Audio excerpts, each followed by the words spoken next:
देखिए, अनुशासन कहते हैं ना, अनुशासन एक अर्थ है। अनुशासन के नियम के अंतर्गत चलना भी ये हमारा धर्म है। तो हम अब जो है अपने नियमों का पालन अनुशासन में रहकर अगर करें तो हमारा शासन जो खुद ब खुद परिवार में रहकर चलता रहेगा। इस तरह से अनुशासन का अर्थ क्या है कि उसके अनुसार उसके बनाए गए, जैसे भगवान के व्रत बनाकर रीत रिवाजों को, नियमों को, पाठ पूजा को अगर हम करें तो हमारे मन में जो है, हमारे घर में कहीं कलेश नहीं हो सकता है। इस इनके नियमों का हम पालन करते हैं। कहते हैं नैतिक, और नैतिकता को कहते हैं नैतिकता, सरलता, सुगमता को कहा जाता है।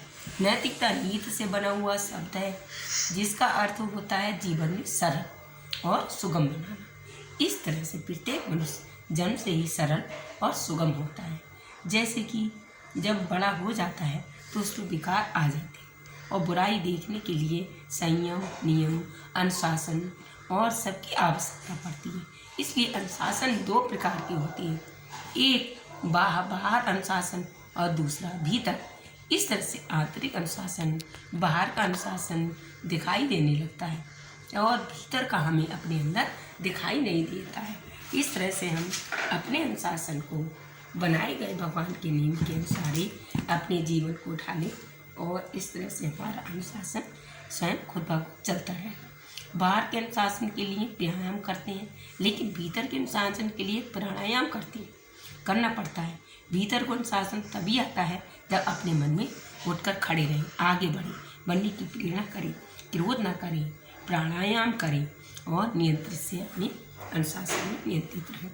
भीतर के अनुशासन के लिए प्राणायाम के सिवा कोई रास्ता नहीं है, क्योंकि भीतर की क्रिया को बाहर से नियंत्रित करके हम बाहर लाते हैं।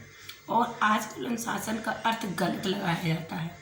जैसे कहते हैं बच्चे पढ़ने जाते हैं तो टीचर उन्हें अनुशासन में रहने की बात कहती है। तो अनुशासन का अर्थ बताया जाता है कि सीधे मीठे रहो, हिलो मत, अनुशासन में रहो। तुम अनुशासन में नहीं रहते हो, केवल शरीर को सीधा करके बैठना अनुशासन नहीं है। तो इस तरह से इसे व्यायाम कहते हैं, लेकिन व्यायाम को हम अनुशासन में लेते हैं। हिलो नहीं, अनुशासन में रहो, अनुशासन के भीतर ही आना हमारा नियम के अंतर्गत ही अनुशासन है।